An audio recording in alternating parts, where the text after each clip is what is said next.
Hello, everyone. I'm Camille Weiner. I'm working on getting myself on the screen here. So, one moment, please. Oh my gosh, it's been a while since I used the live stream, and here is my beautiful guest, Lydia. Hi, Lydia. Oh boy. Hello. There we go. Hi, how are you today? I'm good. How are you? It's good to see you. Gr- Good to see you too. I'm so excited to get together live today on social media, the two of us, and chat about a few things that have to do with the three common mistakes, common marketing mistakes that make you blend in. I think this is a really fun topic, and I'm looking forward to talking about it. And I invited Lydia Verasco Rogoma. Am I saying your name correctly? I don't think I've ever actually pronounced your name out loud. Yes, Varesco, yes. Verasco.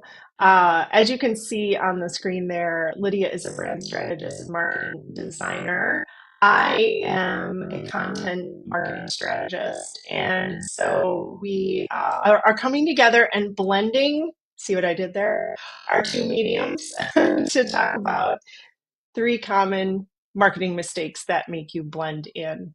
So let's go ahead and get started. All right. Let's see here. So I'm going to share a couple of mistakes that I see often, and Lydia, feel free to jump in. Um, the first mistake in terms of marketing mistakes that make you blend in would be playing it safe. So I have experienced this myself. I'm just going to confess that for a very long time, I wanted to play it safe in marketing, just like be very careful before I put out a piece of content or put something out on social media. Am I saying it right? Am I going to offend anyone? Am I going to be too bold or not bold enough? And so playing it safe can really, it not only make you blend in, but really make you invisible. And so whether you're, a business owner, entrepreneur, you have your own, business, or you're on a team, it doesn't really matter. Like whenever we're the ones doing the marketing, putting together the marketing, putting together the marketing content, we can be really shy and want to play it safe. So I think that take kind of I was looking at this book by Marcus Sheridan earlier. They Ask You Answer, which I'm sure lots of people are familiar with, and I actually opened it up to something where he's basically saying in the beginning, get comfortable with fear. Just get comfortable with being afraid to sort of say what you want to say. We're all, I think I could speak for many of us as human beings, we're afraid to say what we really think, because probably more of us than we even realize suffer from things like imposter syndrome and, just doubting ourselves and thinking, well, you know, if I say it, it might offend someone or it might not, it won't work, kind of a perfectionistic attitude. So I think we shy away from being very clear, straightforward, and direct. In some ways, you and I, Lydia, have both worked a lot with nonprofit organizations, and especially with nonprofit organizations, the fear is, oh, I'm going to come off too salesy or pushy or flashy, and Yep. we're not supposed to appear that way. We're supposed to beg and and Right. like, We don't you want to know, make it look like we're spending too much money. that's the other thing. We don't want to make it look like we put too much thought or money into, like you said, into this. We just want to kind of do the bare minimum and even be scarce with our own messaging. And so I think that can come into play as well. And so it's like, in order not to blend in, I think it's important to throw away that fear, throw away the fear of being too much or too strong or too bold, because you don't have to be perfect. I mean, like, all right, there's a thing in marketing right now is who's really going to see your stuff? Like, I hate to say it that way, but like my point in saying that is you're going to get to practice and practice and practice, and one social media post or one blog post is going to be seen by just a few people within a certain window of time. Sure, it's going to be on there, but the idea is just do it. Just put it out there. You can refine your voice and your messaging over time. Yep, Um, definitely. so, yeah, before I move on to the next mistake, Lydia, do you have anything more to say about playing it safe? Have you experienced wanting to play it safe? Yeah, I completely relate. In fact, I talked to a fellow designer just this morning, and we were talking about our email marketing efforts and how we love to, see each other's emails and read the stories, and how we both had that fear of like, is this right? Should I say this? Should I share this story? Is it getting too personal? And now we're at the point where we're like, we can just write our email, send it out there, and it resonates with people because we are being more true to ourselves and telling those stories, personal stories that people can Mhm. relate to. And like I had mentioned to her, like, AI didn't write that because it's a personal story. It's real. So, yes, I think in this day and age too that authenticity is so, so important. Storytelling and authenticity. I agree. I agree. And kind of piggybacking on what you're saying about storytelling too. It's like we also, I think, tend to think like, well, we have to have a big story to tell. We have to like, have some major event, or, it has to be, super dramatic or something like that. It really doesn't have to. It could be a Hmm. story about going to the cafe and getting a cup of coffee that morning, Yeah, and totally. it can relate to whatever you're sharing about, or the insight that you want to offer, or showing how you learned a lesson, or something like that. Yeah, So it's like, don't definitely. be That's the afraid to content just, I love. yeah, absolutely. I love that too. It's like when someone turns something just mundane, everyday thing into like a metaphor or an insight. Hmm. I love reading Definitely. that stuff. So, it's just about being human, um, and being vulnerable too. That's kind of wins Definitely. today, I think, in the Yes. noise. Um, Yes. and so hiding your light can make you blend in. So that's a Definitely. common mistake that we make in marketing.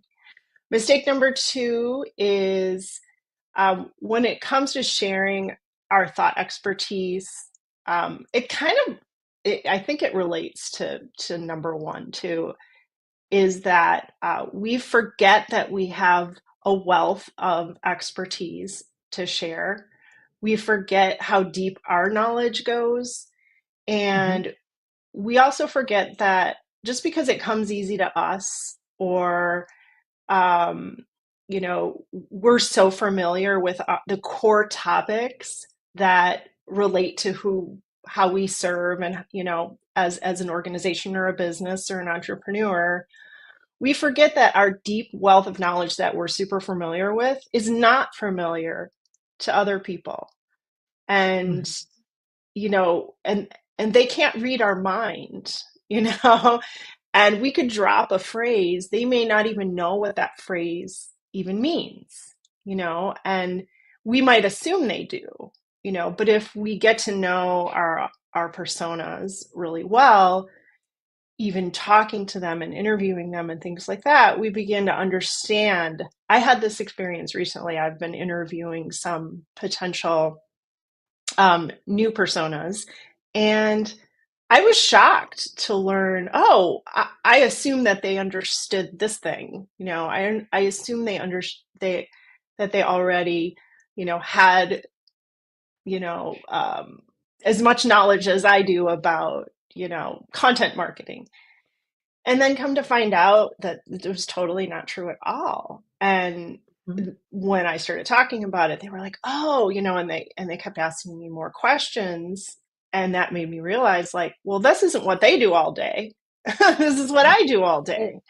And so, building on your expertise and your core competencies and your core topics by digging deep into those topics and creating content on your website, for example, is a way to really establish that resonance and credibility with your audience. And then you don't blend in anymore because you're really talking about that thing you do from your point of view, from your experience, with your insights. And so I think that as marketers or um, organizations, companies, they don't think enough about what are our core topics and really expand on those, create content, and then carry that content out into social media and advertising wherever, that it's okay to use, take your expertise, put it out there, and repurpose that. Keep Hmm. repurposing it. Be repetitive about who you are. I know that sounds counterintuitive about blending in, but it's really not. It's about using who you are and continuously putting it out there. Yes, definitely. And it's really like a core part of the brand strategy framework that I use, which is, determining your who, what, and why. And the why is the part that I always spend the most time with clients because Mhm. that's really where you discover those unique things, the things that resonate with people, things that you do differently than other organizations. And it's important to incorporate, to first discover those and then incorporate them into your messaging. And like you said, maybe creating some content pillars, around some of that why is what people really resonate with. I know that in my own business, my own content marketing, there's certain things that about myself that I can share that I know that will resonate with people, instead of just kind of the basics. You're kind of going one level deeper into your Mhm. brand strategy when you have that why, and you can really share that in many aspects of your brand, including the content marketing piece. Mhm. Absolutely. Yeah. So far, like, going deep into who you are or your brand is or your mission is, and then being bold and putting that out Yep, there and sharing and in ways that resonate with your audience. definitely. Yeah, awesome. How about do you have a mistake that relates to the visual identity part of things? Yes, I have quite a few. Oh, How much time do awesome. we have? I What would times say we want. like, yes, inconsistency is definitely the biggest challenge. And Mhm. I know I see that in a lot of, marketing and communications. And, a lot of people will come to me with that reason, please help us be more consistent, with our outreach.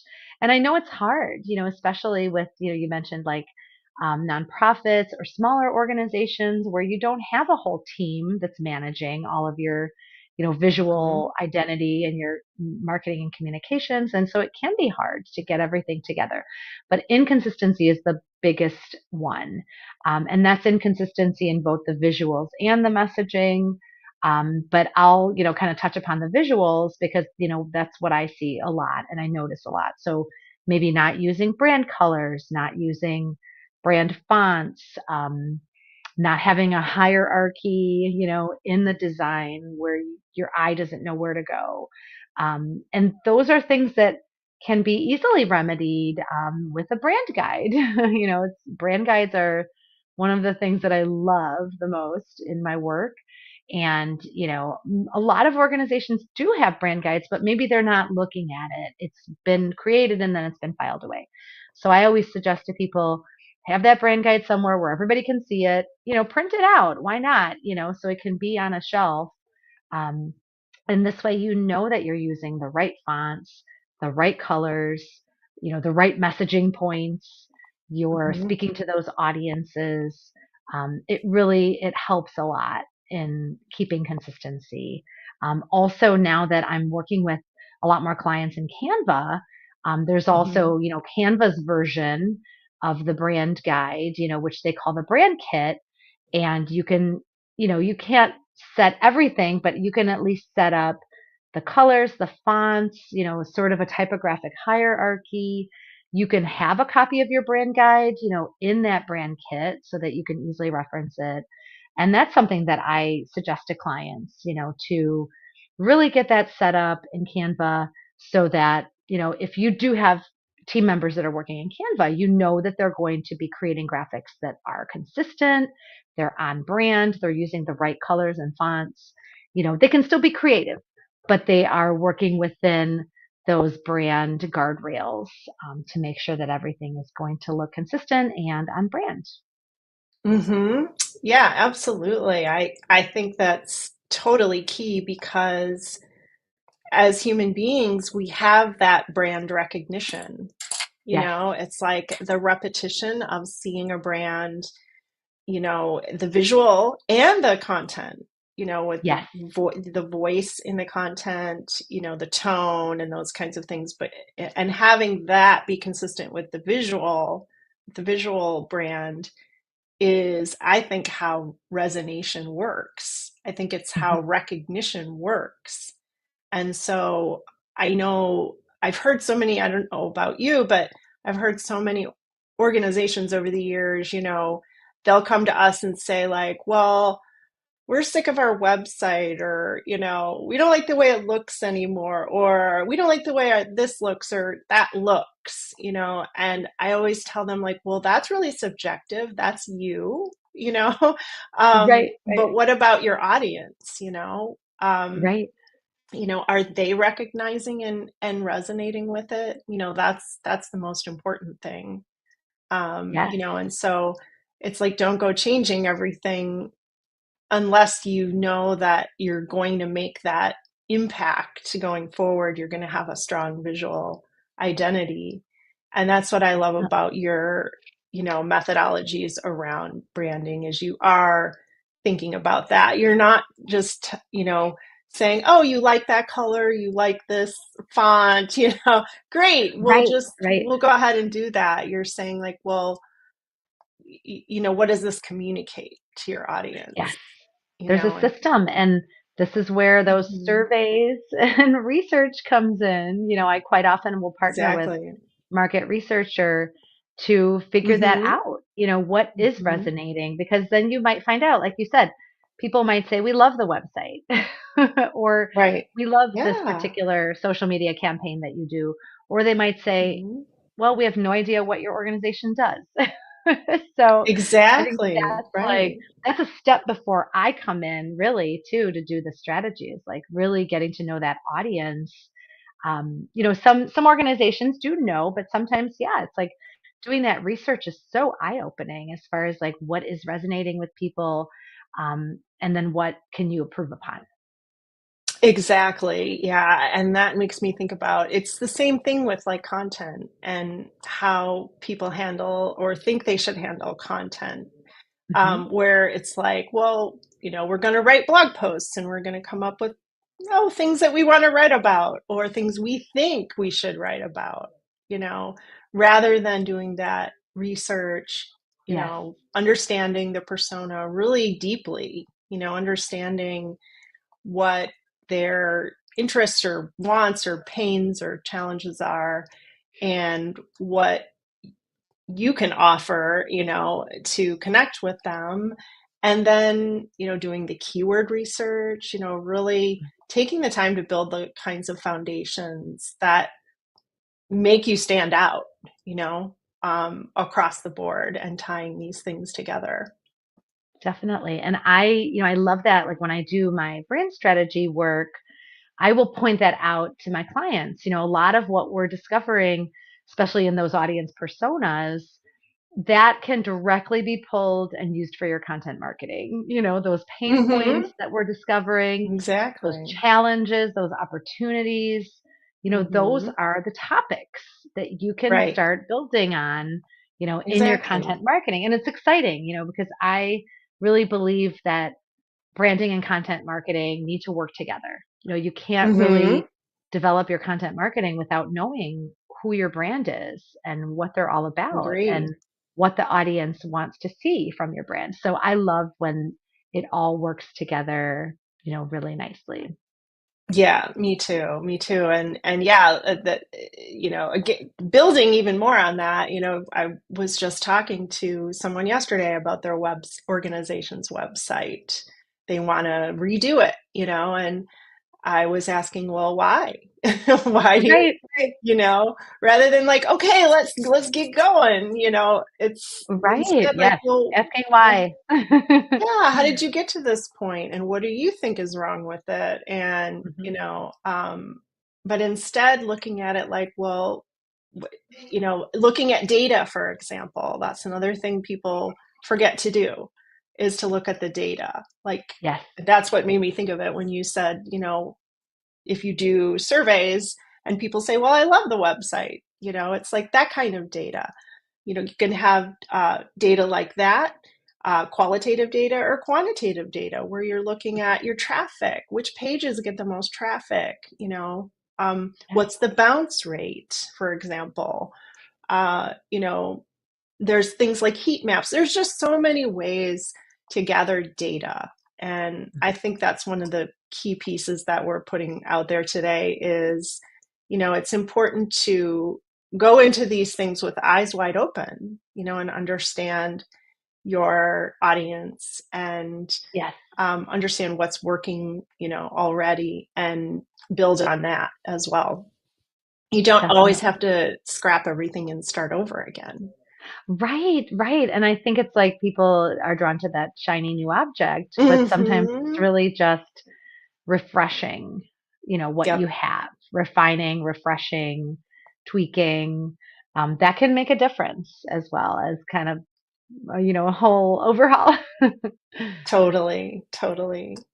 Um, yeah. So, I think you mentioned you had bonus visual mistakes too, or did you Oh include all yes, those in what you were I, just I have a saying? whole list of them. So, How about um, one more?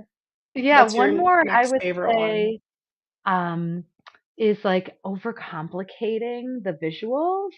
This Hmm. is like, I'll call it like the Canva effect Oh, good because one. you Oh, go that's a into good Canva and term. it's like, oh, there's a great template, and then there's motion, and I can make the type Hmm. spin, and I can make this come in and go out, and there's Guilty. so many fun things you can do. Yep. And so sometimes it's like, let's take a step back and Hmm. let's simplify, So I'm totally on board with using templates.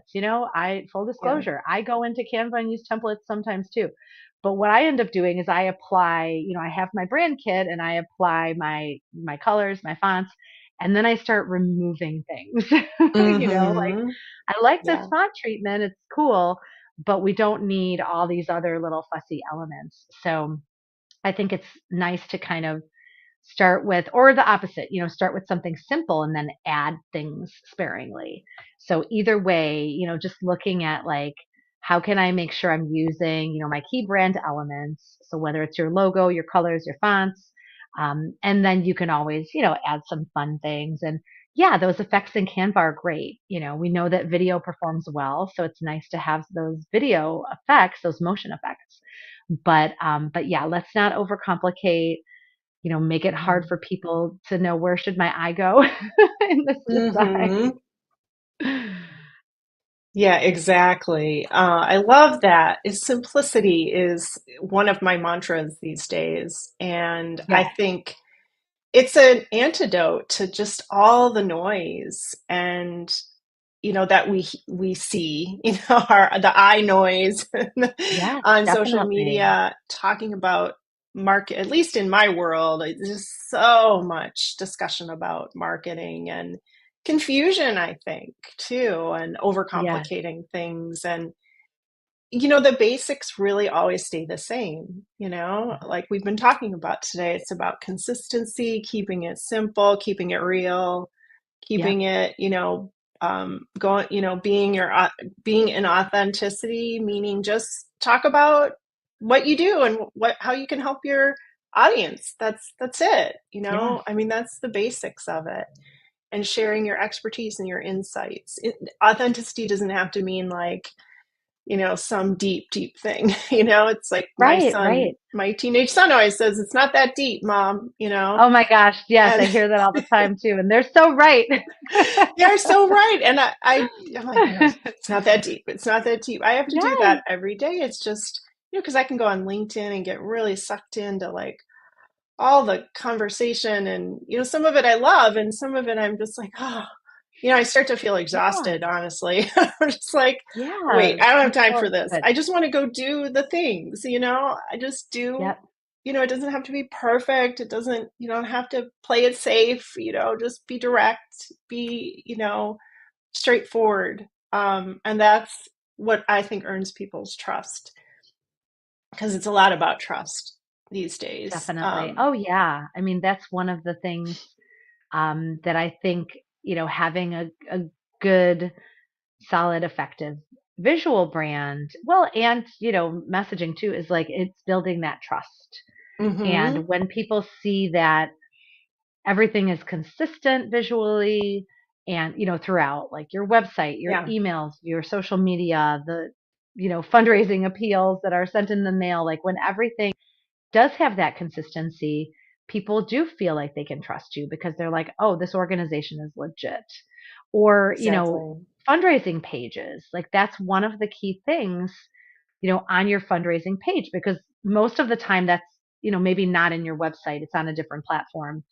And having your logo, your branding on those fundraising, those donor pages will increase the amount of donations because Mm-hmm. people see that it looks more legit, it looks more professional, and we can trust this organization because a lot of times somebody may not even know the organization, but something Right. resonated and they Yeah. decide to make a donation. So if they go to this Mm-hmm. landing page and it's like there's no logo, there's no story, no messaging, and they're Exactly. like, how do I know this Mm-hmm. is real? And where am I Mm-hmm. spending my money? So yeah, Yeah. definitely Yeah. trust is a big part of branding. Totally. It's like that fundraising page, give people that continuity. They came from Yep. somewhere to this fundraising Yeah. landing page to make a donation or to consider making a donation. Offer that visual continuity, offer them the continuity of the story and the Yes. impact that they're going to have. I've heard a lot lately, like, it's not about you asking them for something. It's about like, what are you giving them the opportunity? What are they going to get from it Yes. when we're talking about donors, Exactly. since we're talking about that? Yes. What are they going to get from it? What impact are they going to make? Like, remind them in the content as well. And so it's like a total package. And being direct and straightforward in that messaging, it's okay to do that. Yep. It's okay to appeal to human psychology in Yes. marketing.